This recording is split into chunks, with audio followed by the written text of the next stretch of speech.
رمضان علم ہے، رمضان علم ہے۔ بسم اللہ الرحمن الرحیم۔ ایک بار پھر خوش آمدید کہتے ہیں خواتین و حضرات اپنے آج کے اس سیگمنٹ میں۔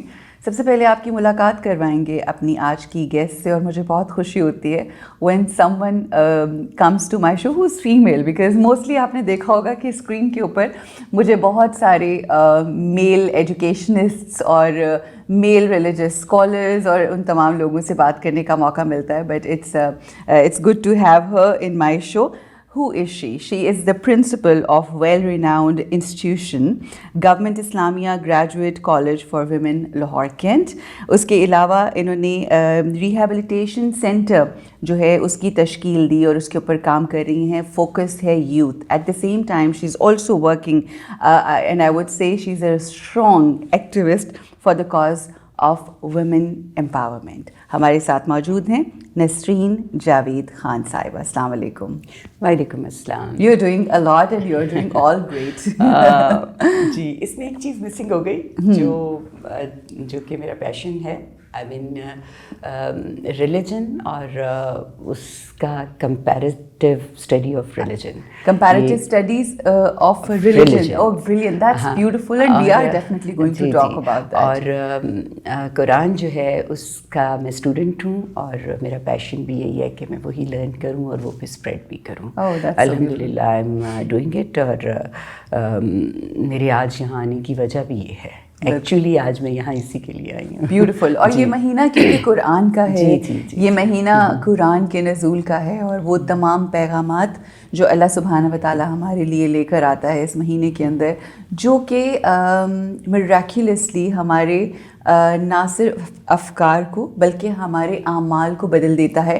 اوبیسلی یہی معجزہ ہے۔ چلے بات تو ہم نے ٹاپک ہمارا مختلف تھا، but as you have mentioned that you are a student of قرآن، اور اس کو اسپریڈ کرنا ہی آپ کا مقصد ہے۔ قرآن بچپن میں سارے پڑھتے ہیں جی، and I'm sure you have read a lot of books. Why you chose Quran and spread it? بسم اللہ الرحمن الرحیم۔ تھینک یو ویری مچ، آپ نے مجھے بلایا۔ Qasim Ali Shah Foundation is doing remarkable work for the uplift of society, اور میرا خیال ہے کہ اس پہ ان کو بہت اپریسیشن دینی چاہیے۔ اب یہ رمضان کے حوالے سے پروگرام کر رہے ہیں، تو مجھے آپ نے کال کیا، بتایا کہ میں آؤں، تو مجھے بہت اچھا لگا، کیونکہ میں پہلے بھی یہاں آئی تھی، اور چونکہ میرا پیشن ہے قرآن، ریلیجن، اس میں کوئی شک نہیں کہ میں پچھلے 33 ایئرس سے ایجوکیشن سے وابستہ ہوں، اور ایجوکیشن جو ہے وہ میرا پروفیشن ہے، اور اس نے مجھے بہت کچھ ایسا سکھایا اور دیا ہے جس سے میں اس قابل ہوئی ہوں کہ میں یہ بھی سمجھ سکوں جو کہ ریلیجن اور قرآن ہے۔ اس لحاظ سے میں بڑی بلیسڈ ہوں کہ ایجوکیشن میرا کریئر تھا، اور اس میں مجھے مل گیا ایسا رستہ جو کہ مجھے قرآن کی طرف لے کے گیا، جو مذہب کی طرف لے کے گیا۔ ایکسٹریمزم یہ ایک مزاج ہے، یہ ایک کیفیت ہے جو لوگوں کے اوپر طاری ہو جاتی ہے۔ اچھا، انتہا پسندی یہی نہیں ہے کہ جو لوگ اسلام کے ساتھ منسلک ہیں وہ انتہا پسند ہوں، بلکہ یہ ایک مائنڈ سیٹ ہے کہ آپ کو مختلف ریلیجنز میں ملتا ہے۔ میں آپ سے پوچھنا یہ چاہوں گی، کسی بھی ریلیجن سے کوئی تعلق رکھتا ہو، مگر یہ جو انتہا پسندی کا جو ایٹیٹیوڈ ہے یا جو مزاج ہے، اس کی وجوہات کیا ہوتی ہیں؟ یہ اصل سوال ہے جو ہمیں سمجھنا چاہیے اس کا جواب۔ یہ جو انتہا پسندی ہے نا، یہ اس کا کوئی مذہب نہیں ہے، یہ کوئی مذہبی مسئلہ نہیں ہے، اس کا کوئی جینڈر نہیں ہے، اس کی کوئی ایج نہیں ہے، اس کا کوئی ریس نہیں ہے۔ یہ جنرلی آپ کا ایک رویہ بن جاتا ہے because of so many reasons. اس میں بھی اگر آپ مین ریزنز اٹھا لیں بڑے، تو 3 بڑے ریزنز ہوں گے اس میں۔ ادھر آپ کوئی آپ کا آئیڈیالوجیکل پرابلم ہوگا اس کے پیچھے، یا اس کے پیچھے کوئی اکنامک ریزنس ہوں گے، یا اس کے پیچھے کوئی پولیٹیکل ریزنس ہوں گے۔ اس کے علاوہ بھی بہت کچھ ہوگا، لیکن یہ 3 مین ریزنس ہوں گے جس کو آپ اگر دیکھیں تو جہاں پہ بھی آپ کو ایکسٹریمزم نظر آئے گا، ان تینوں میں سے کوئی ایک چیز ہوگی۔ تو اگر آپ اس کو لے آئیں مذہب کی طرف، تو مذہبی انتہا پسندی جو ہے یہ بھی صرف اسلام میں نہیں آپ کو نظر آئے گی. مذہبی انتہا پسندی جو ہے وہ ہندوؤں میں بھی ہے، وہ کرسچنس میں بھی ہے، وہ جوز میں بھی ہے، وہ جس مذہب کو بھی آپ نیم it and اینی ریلیجن، اور آپ اس میں ایکسٹریمزم، انتہا پسندی دیکھیں گے. جب آپ اس کو فوکس کر لیتے ہیں اسلام پہ، تو اس میں جب آپ کو نظر آتا ہے کہ انتہا پسندی ہے، تو اس کے بھی ہم 2-3 ریزنز نکال لیتے ہیں. جب ہم ان کو فوکس کریں گے تو پھر خود بخود ہم اس پوائنٹ پہ آ جائیں گے جو آپ نے پہلے سوال کیا کہ اس کا حل کیا ہے. یعنی ہمیں کسی بھی مسئلے کا حل تلاش کرنے کے لیے سب سے پہلے اس مسئلے کو سمجھنا ہوتا ہے، اور اس کی وجوہات کیا ہیں، اس کی وجوہات کو جاننا ہوتا ہے، اس کو ماننا پڑتا ہے کہ یہ ایک ایشو ہے، یہ ایک مسئلہ ہے. اس طرح نہیں کہ اس کو جسٹ اگنور کریں، نہیں ایسا سب کر رہے ہیں تو یہ بھی ہو رہا ہے. نہیں، کیا وجہ ہے، اس وجہ کو پن پوائنٹ کریں. تو جو مسلمانوں میں مذہبی انتہا پسندی ہے، اس کو اگر آپ 2-3 مین پوائنٹ اس کے نکال لیں، ویسے تو آپ ایک لسٹ بنا سکتے ہیں، لیکن جو 2-3 مین وجوہات اس کی نظر آتی ہیں، یعنی میں پھر یہ کہوں گی کہ انتہا پسندی کا مطلب یہ ہوتا ہے کہ اپنے مذہب کی بنیاد پر، مذہبی انتہا پسندی، آپ اپنے مذہب کی بنیاد پر کسی دوسرے سے نفرت کر رہے ہوتے ہیں، کسی دوسرے کو برا سمجھ رہے ہوتے ہیں، جو آپ کی مذہبی انتہا پسندی کی بنیاد ڈالتا ہے. تو مذہبی انتہا پسندی میں جب اسلام کے حوالے سے آپ بات کرتے ہیں تو اس میں سب سے پہلی بات تو یہی ہے کہ ایک روایتی علماء کا ایک نیریٹو ہے جس کو بیان کیا گیا ہے اس طریقے سے کہ وہ معاملات جو اللہ کے رسول، آخری رسول نبی پاک صلی اللہ علیہ وآلہ وسلم کے ساتھ مخصوص تھے، ان کو جنرلائز کر دیا گیا. ٹھیک، لائک جب ہم دیکھتے ہیں کہ اللہ کے رسول اس مشن پہ تھے کہ انہوں نے بیت اللہ کو آزاد کروانا تھا مشرکین سے، اور مذہب جو ہے اس کو پورے جزیرہ نما عرب جو ہے اس میں رائج کرنا تھا.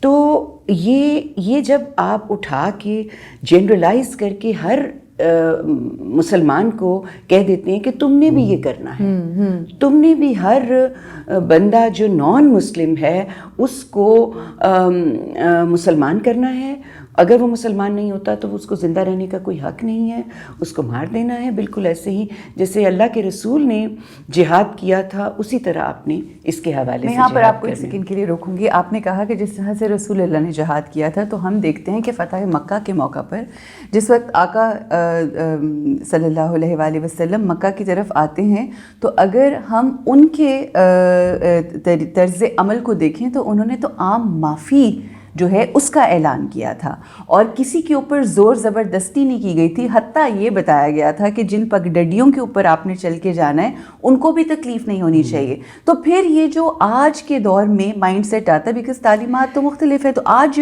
یہ جو ایکسٹریمزم آ رہا ہے یہ کہاں سے ہم لے رہے ہیں؟ وہاں پر تو معافی ہے. ہم اس کے دوسرے سٹیپ کی طرف چلتے ہیں. پہلا تو میں نے کہا نا کہ ایک نیریٹو ہے جو کہ روایتی علماء کے ہاں پایا جاتا تھا، جس کو اسپریڈ کیا گیا، اور اس کا نتیجہ یہ نکلا کہ لوگوں کے اندر دوسرے مذاہب کے لیے نفرت پیدا ہوئی، دوسرے مذاہب کے لیے یہ خیال پیدا ہوا کہ ان کو جینے کا حق نہیں دیا جا سکتا. دوسری بات جو عام ترین ہے وہ یہ ہے کہ ہم نے قرآن کو، جو کہ اس کی روح ہے یا اس کو سمجھنے کا جو طریقہ ہے، اس کے مطابق اس کو نہیں پڑھا. ہم نے قرآن جو ہے اس میں جو ایک نظم ہے، اس کا قرآن کا پورا ایک نظم ہے، ہر آیت دوسری آیت سے جڑی ہے، ہر سورت دوسری سورت سے جڑی ہے. پورا قرآن جو ہے وہ ایک کنسالیڈیٹ میسج دے رہا ہے. اس کا مخاطب اگر آپ یہ کہیں کہ قرآن کا مخاطب کون ہے، تو قرآن کا مخاطب انسان ہے، بالکل، صرف مسلمان نہیں ہے. بالکل. اور اس میں جب ہم یہ دیکھتے ہیں کہ قرآن جو ہے وہ ایک اگر اس بات کو ہم سمجھ لیں کہ وہ نبی پاک صلی اللہ علیہ وآلہ وسلم کی سرگزشت انذار ہے کہ انہوں نے اس زمانے کے لوگوں کو کیسے بتایا کہ قیامت برپا ہونے والی ہے، انہوں نے کیسے بتایا کہ تم شرک کر رہے ہو تو اس میں سے کیسے نکلنا ہے، انہوں نے کیسے لوگوں کی رہنمائی کی آخرت کے حوالے سے. یہ سارا اسٹیپ بائی اسٹیپ ہمیں سمجھنا چاہیے، اور اس میں ہمیں یہ دیکھنا ہے کہ سارا وقت جو مخاطبین ہیں وہ صرف مسلمان نہیں ہیں، وہ مشرکین نہیں ہیں، وہ اس زمانے کے بہت سارے ایسے لوگ جو کہ منافقین تھے وہ نہیں ہیں. باری باری آپ یہ دیکھیں کہ کس وقت کس کو مخاطب کیا جا رہا ہے، اس کو سمجھنا ہے. اور دوسرا یہ ہے کہ قرآن میں ایک وقت میں آپ دیکھیں سورۃ انفال پڑھتے ہیں آپ تو اس میں آپ کو شدت سے کہا جاتا ہے کہ آپ جہاں پاؤ ان کو مار دو، یعنی مشرکین کو. لیکن آپ یہ بھول جاتے ہیں کہ یہ مشرکین وہ مشرکین ہیں جو کہ جن کے اوپر اتمام حجت ہو چکا تھا، جن کے اوپر حق اتنا واضح ہو گیا تھا کہ ان کے پاس انکار کی گنجائش نہیں. بالکل ٹھیک. تو یہ بات جب ہم نکال دیتے ہیں بیچ میں سے اور ہم صرف اس آیت کو اٹھا لیتے ہیں اور اس کو امپلیمنٹ کرنے کی کوشش کرتے ہیں تو پھر ہم دوسری آیت وہ جس میں کہا ہے کہ ایک جان کو اگر آپ قتل کرتے ہیں تو آپ پوری انسانیت کو قتل کر دیتے ہیں. تو یہ پھر یہ آپس میں کنٹراڈکٹ ہو جاتا ہے. جب یہ دونوں چیزیں آپس میں کنٹراڈکٹ ہوتی ہیں تو پھر کیا ہوتا ہے، انسان کے اندر کنفیوژن پیدا ہوتی ہے. انسان اگر سینسیبل ہے اور اس کے اندر جینوئنلی خواہش ہے کہ وہ خدا کو جانے، مذہب کو سمجھے، اس پیغام کو سمجھے جو اللہ کے رسول نے ہم تک پہنچایا، تو پھر وہ کیا کرے گا، پھر وہ پورے قرآن کا سچا طالب علم بن کے اس کے پاس بیٹھ جائے گا. پھر وہ بیچ میں سے نکال کے آیات کو علیحدہ نہیں کرے گا.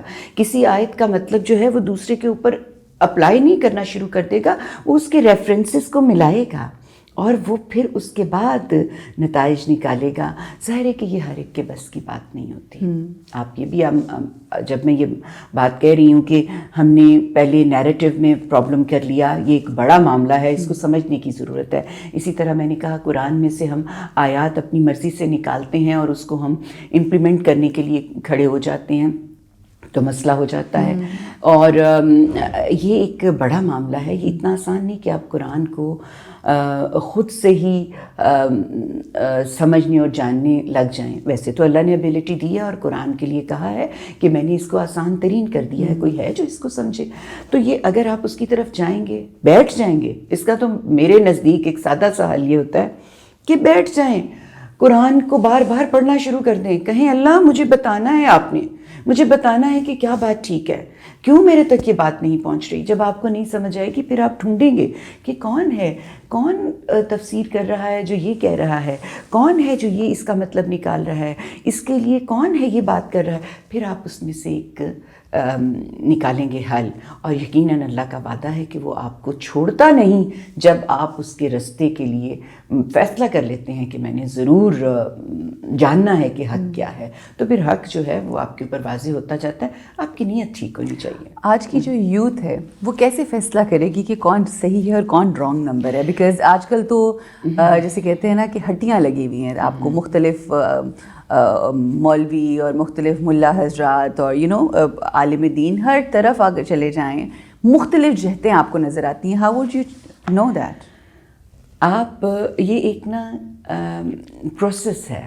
یعنی ہم جب حل کی طرف آتے ہیں نا تو یہ ایک حل والے معاملے کی طرف جانے والی بات ہے.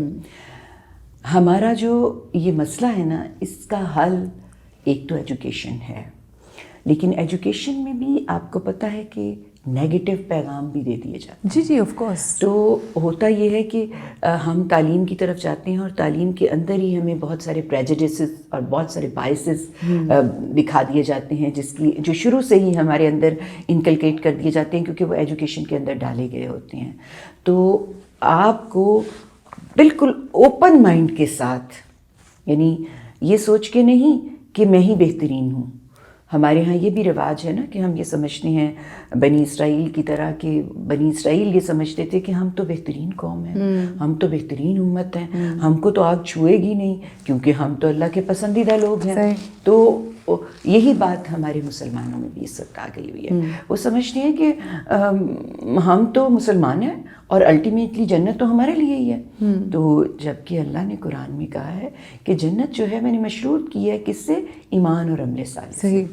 تو میں یعنی حل کی طرف جب ہم جاتے ہیں تو تعلیم ان بائسڈ، بالکل پریجڈس اور بائس سے ہٹا کے اوپن مائنڈ کے ساتھ لوگوں کو تعلیم دیں. وہ کہتے ہیں نا کہ بچپن سے ہی آپ لوگوں کو قرآن پڑھانا شروع کر دیں اور ان کو میمورائز کروا دیں اور ان کو پورا قرآن جو ہے وہ پڑھا دیں. میں سمجھتی ہوں کہ اس سے بھی ضروری یہ ہے کہ جو اس وقت پڑھانے والے ہیں ان کو ٹھیک کیا جائے، ان کو ٹرین کیا جائے. جیسے جب وہ جس طرح کا ان کا مائنڈ سیٹ ہوگا نا، وہ قرآن کو اس مائنڈ سیٹ کے ساتھ پڑھائیں گے تو اس کا نتیجہ کیا نکلے گا؟ جس فرقے سے ان کا تعلق ہوگا، جس سسٹم کو انہوں نے سمجھا ہوگا، اگر وہ مدرسے سے آئے ہیں تو وہ جس مدرسے میں ان کو پڑھایا گیا ہوگا، جیسے پڑھایا گیا ہوگا، وہ سمجھیں گے کہ بس یہی اینڈ ہے، اس سے آگے جانا ہی نہیں. تو میں یہ کہتی ہوں، یعنی مجھے لگتا ہے کہ اس کا حل یہ ہے کہ تعلیم اور کانسٹنٹلی اس کو بائسز اور پریجڈس سے ہٹا کے لوگوں تک دیا جائے، لوگوں کے دماغوں کو اوپن کیا جائے.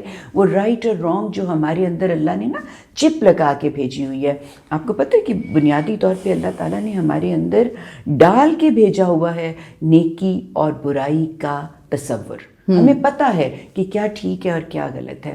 ہم اپنے جیسے ہمیں وہ ہے نا کہ بچہ جو ہے اس کا مائنڈ سلیٹ کی طرح صاف ستھرے کاغذ کی طرح ہوتا ہے، اس پہ ہم جو لکھتے جاتے ہیں، سوسائٹی اور ہمارا خاندان، ہمارے پیئرز جو اس کو بناتے جاتے ہیں، بتاتے جاتے ہیں، وہ اس کے اوپر لکھتا چلا جاتا ہے.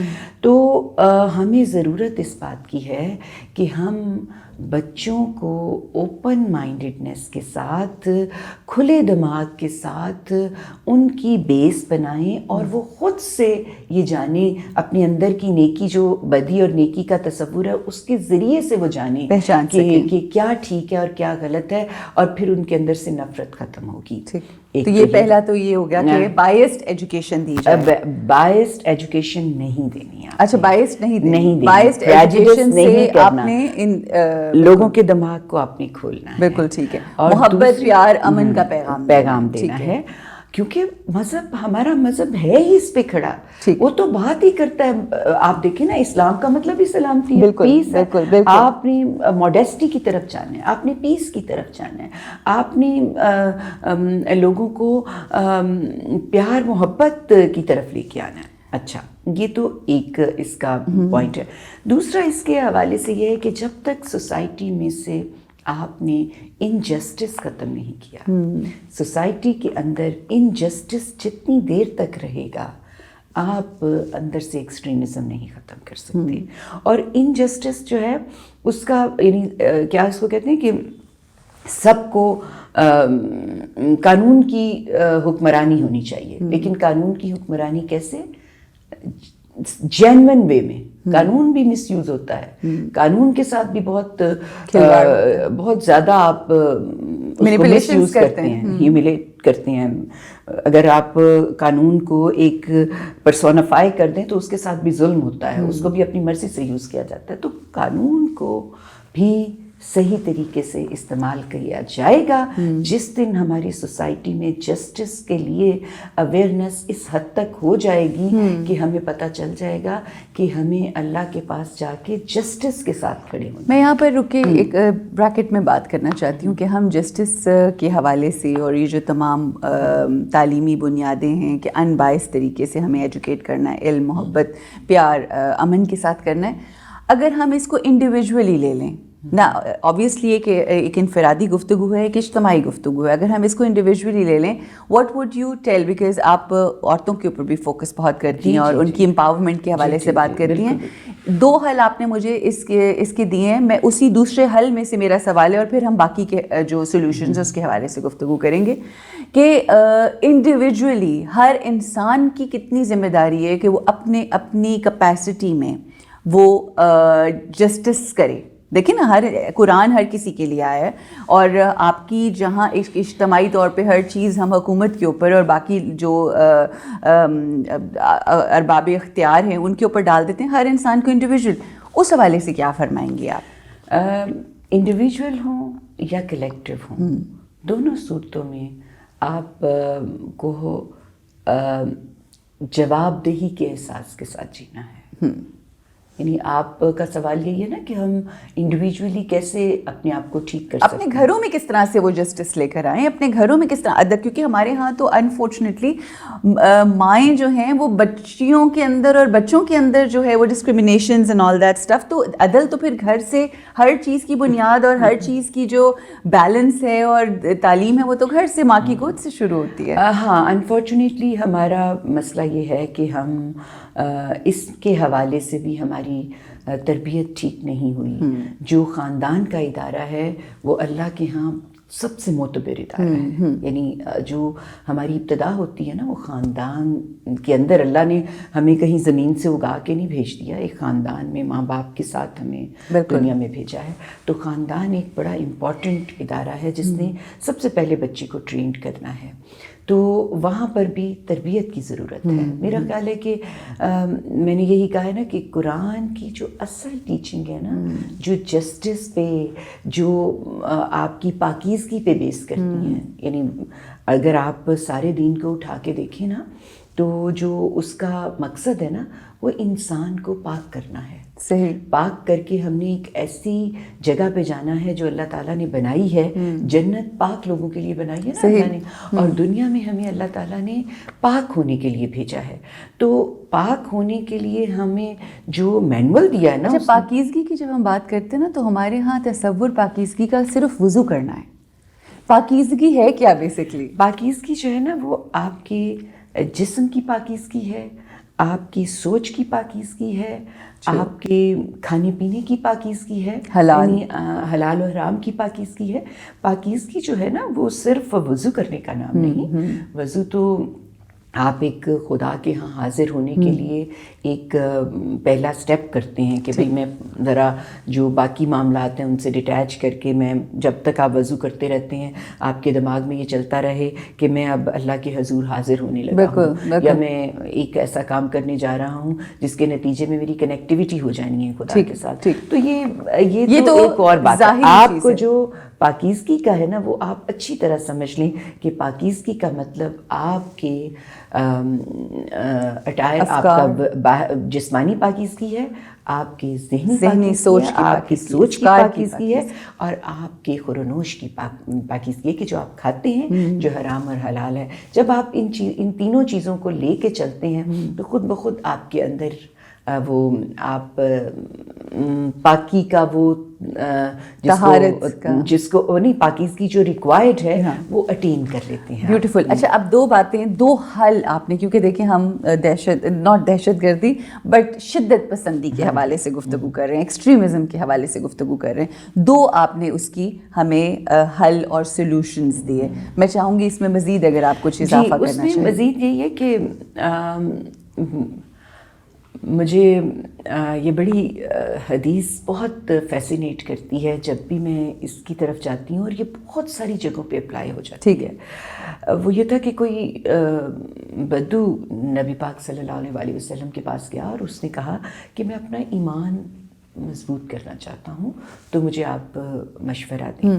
تو انہوں نے کہا کہ مسجد سے رابطہ رکھو اور سالے لوگوں کی صحبت میں بیٹھو. صحیح. یہ دو اتنی بہترین باتیں ہیں نا. اگر آپ اپنی زندگی میں یہ رائج کر لیں کہ میں نے اپنے خدا کے ساتھ ہر وقت کنیکٹڈ رہنا ہے, میں نے اپنی کسی ایکٹیویٹی میں سے خدا کو ایلیمینیٹ کر کے نہیں کرنا, یعنی ہر وقت اللہ کے ہونے کا احساس آپ کو بہت یہ جو شدت پسندی ہے اس میں سے نکالے گا. اور دوسرا یہ ہے کہ آپ